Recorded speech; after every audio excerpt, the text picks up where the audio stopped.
आज हम इस वीडियो में गोस्वामी तुलसीदास द्वारा रचित रामचरितमानस से धनुष भंग शीर्षक के अर्थ समझेंगे। यहाँ पर सीता स्वयंवर का वर्णन है। राजा जनक ने प्रतिज्ञा की थी कि जो इस शिव धनुष को तोड़ेगा उसी के साथ सीता जी का विवाह करेंगे। इस प्रकार इस प्रतिज्ञा को पूरा करने के लिए राजा जनक ने सीता जी का स्वयंवर रखा और उस स्वयंवर में उस शिव धनुष को कोई भी राजा महाराजा या बहुत बलशाली जो राजा थे वो हिला तक न सके। तब राजा जनक को चिंता हुई कि कोई भी इस शिव धनुष को तोड़ नहीं पा रहा है, हिला नहीं पा रहा है, तो तोड़ क्या पाएगा। तब गुरु की आज्ञा पाकर के श्री राम जहाँ पर वो धनुष रखा हुआ था उस मंच पर पहुँचते हैं। तो यहाँ पर धनुष भंग का वर्णन है कि जब श्री राम मंच पर पहुँचे तो किस तरह का वातावरण हुआ। उदित उदयगिरी मंच पर रघुवर बाल पतंग, बिकसे संत सरोज सब, हर्षे लोचन भृंग। नृप का अर्थ है राजाओं की, नासी का अर्थ है नष्ट हो गई, वचन का अर्थ है वाणी, नखत अबली का अर्थ है तारों का, और समूह विशोक का अर्थ है शोक रहित, कोप का अर्थ होता है चकवे, बंदी का अर्थ है बंदना करना, अनुराग का अर्थ है प्रेम पूर्वक, आयुषु का अर्थ है आज्ञा, और सकल का अर्थ होता है संपूर्ण, मत का अर्थ है मदमस्त, मंजू का अर्थ है सुंदर, वर का अर्थ है श्रेष्ठ, पुर का अर्थ है नगरवासी, और सुकृत का अर्थ है पुण्य। धनुष यज्ञ के मांगलिक अवसर पर अपने गुरु विश्वामित्र के साथ श्री राम और लक्ष्मण जनकपुरी सभा में उपस्थित हुए। कोई भी राजा धनुष को हिला नहीं सका तो राजा जनक चिंता में आ गए। तब उन सबकी चिंता दूर करने के लिए गुरु की आज्ञा से श्री राम मंच पर पहुँचे। जब श्री राम मंच पर पहुँचे तो ऐसा लगा कि जैसे मंच रूपी उदयचल पर रघुनाथ रूपी बाल सूर्य का उदय हो गया। तब सभी संत रूपी कमल नेत्र खिल उठे और उनके नेत्र रूपी भौरे हर्षित हो गए। यहाँ पर तुलसीदास जी कह रहे हैं कि जब श्री राम जी मंच से खड़े हुए तो कैसा वातावरण हुआ।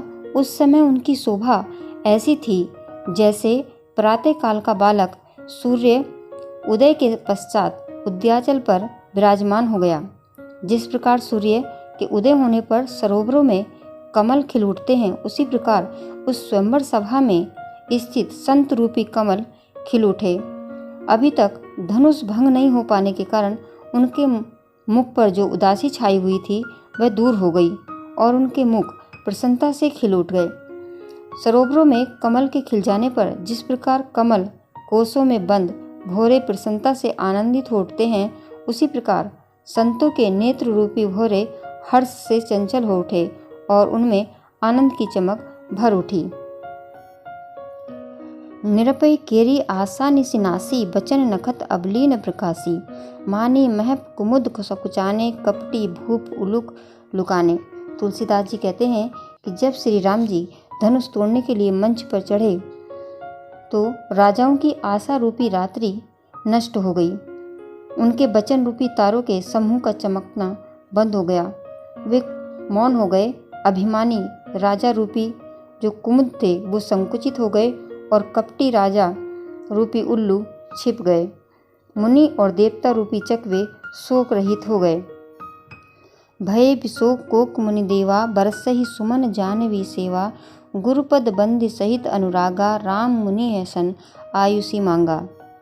तुलसीदास जी कहते हैं कि जब राम जी मंच पर चढ़े तो उस समय मुनि और देवता रूपी चकवे शोक रहित हो गए। वे फूल बरसाकर अपनी सेवा प्रकट कर रहे थे। प्रेम सहित गुरु के चरणों की वंदना करके श्री राम जी ने मुनियों से आज्ञा मांगी। सहजई चले सकल जग स्वामी, मत्त मंजूबर कुंजर गामी, चलत राम सब पुर नर नारी, पुलह पुरी तन भये सुखारी, बंदी पितर सुर सुकृत संभारे, जो कछु पुण्य प्रभाव हमारे, तो शिव धनु मृणान किनाई, तो रघु राम गणेश गोसाई। यहाँ पर तुलसीदास जी कहते हैं कि जगत के स्वामी श्री राम जी सुंदर मत वाले श्रेष्ठ हाथी किसी चाल से स्वाभाविक ही चल पड़े। श्री रामचंद्र जी के चलते ही नगर भर के सभी स्त्री पुरुष सुखी हो गए, आनंदित हो गए और उनके शरीर रोमांच से भर गए, आनंद से भर गए। उन्होंने पितृ और देवताओं की वंदना करके अपने पुण्यों का स्मरण किया। वहाँ पर उपस्थित सभी लोग अपने पिछले कर्मों को याद करने लगे कि शायद हमने पिछले जन्म में अच्छे कर्म किए होंगे, जो ये दृश्य हमें यहाँ देखने को मिल रहा है। यदि हमारे पुण्यों का कुछ भी प्रभाव हो, वो कहने लगे कि यदि हमारे पुण्य का कुछ भी प्रभाव हो तो हे गणेश गोसाई, श्री रामचंद्र जी शिव जी के धनुष को कमल की डंडी की भांति तोड़ डालें। राम ही प्रेम समेत लखी सखिन समीप बुलाई, सीता मातु स्नेह बस बचन कही बिलखाई। गोस्वामी तुलसीदास जी बताते हैं कि श्री रामचंद्र जी को प्रेम के साथ देखकर और सखियों को समीप बुलाकर सीता जी की माता प्रेम बस बिलक कर विलाप करती हुई सी ये वचन बोली, सखी सब कौतुक देखन हारे, जेहू कहावत हितु हमारे, कौ न भुजाई कही गुरु पाई, ये बालक असी हटी भली नाही। यहाँ पर जब सारे राजा असफल हो जाते हैं और श्री रामचंद्र जी अंत में मंच पर चढ़ते हैं तो उन्हें बालक समझकर जानकी की माता बहुत दुखी होकर अपनी सखियों से अपने मन की पीड़ा व्यक्त कर रही हैं। वो संदेह जता रही हैं कि जिस धनुष को बड़े बड़े बलशाली न तोड़ पाए, ये छोटे से बच्चे इस धनुष को किस प्रकार से तोड़ पाएंगे। तो वह अपनी सखी से कहती हैं कि ये जो हमारे हितु कहलाते हैं वे भी सब तमाशा देखने वाले हैं। यानी यहाँ पर जो हमारा हित चाहने वाले लोग हैं वो सब तमाशा देखने वाले हैं। कोई भी इन गुरु विश्वामित्र जी को समझाकर नहीं कहता कि ये राम जी छोटे से बच्चे हैं, बालक हैं, इनके लिए ऐसा हट अच्छा नहीं है। जिस धनुष को रावण और बर्णासुर जैसे जगद्विजयी वीर छू तक न सके, दूर से ही प्रणाम करके चलते बने, उसे तोड़ने के लिए मुनि विश्वामित्र जी का राम जी को आज्ञा देना और राम जी का उस धनुष के लिए आगे बढ़ना रानी को हट जान पड़ा। वो कहती हैं, रामन बाण छुआ नहीं चापा, हारे सकल भूप हरिदापा, जो सनु धनु राजकुमार कर देही, बाल मराल की मंदर लेही, भूप सयानप सकल सियानी, सखी विधि गति कछु जाति न जानी, बोली चतुर सखी मृदुबानी, तेज बंत लघु गणी नरानी, कह कुंभज कही सिंधु अपारा, सुजऊ सकल संसारा, रवि मंडल देखत लघु आगा, उदय तासु त्रिभुवन तम भागा। इसलिए वो कहने लगी कि गुरु विश्वामित्र को कोई समझाता भी नहीं। रावण और बर्णासुर ने जिस धनुष को छुआ तक नहीं और जब राजा घमंड करके हार गए, वही धनुष इस सुकुमार राजकुमार के हाथों में दे रहे हैं। हंस के बच्चे भी इस मंदराचल पहाड़ उठा सकते हैं और तो कोई समझाकर कहे या नहीं। राजा बड़े समझदार और ज्ञानी हैं, उन्हें तो गुरु को समझाने की चेष्टा करनी चाहिए थी, परंतु मालूम होता है कि राजा का भी सारा सयानापन चतुरपन समाप्त हो गया। जानकी माता कहती हैं कि विधाता की गति कुछ जानने में नहीं आती। वो कहती हैं कि एक चतुर सखी कोमल वाणी से बोली कि हे रानी, तेजवान को छोटा नहीं गिनना चाहिए। कहाँ घड़े से उत्पन्न होने वाले मुनि अगस्त्य और कहाँ अपार समुद्र, किंतु उन्होंने उसे सोख लिया जिसका सुयस हमारे संसार में छाया हुआ है। सूर्यमंडल देखने में छोटा लगता है, पर उसके उदय होते ही तीनों लोकों का अंधकार भाग जाता है। मंत्र परम लघु जासु बस विधि हर हरि, सुर सर्व महामंत्र गजराज कहू बस कर अंकुश खर्ब। यहाँ पर चिंतित सीता जी की माता को उनकी सखियाँ ढांढस बंधा रही हैं, क्योंकि सीता जी की माँ कहती हैं कि ये छोटे से बच्चे किस प्रकार से शिव धनुष को तोड़ पाएंगे।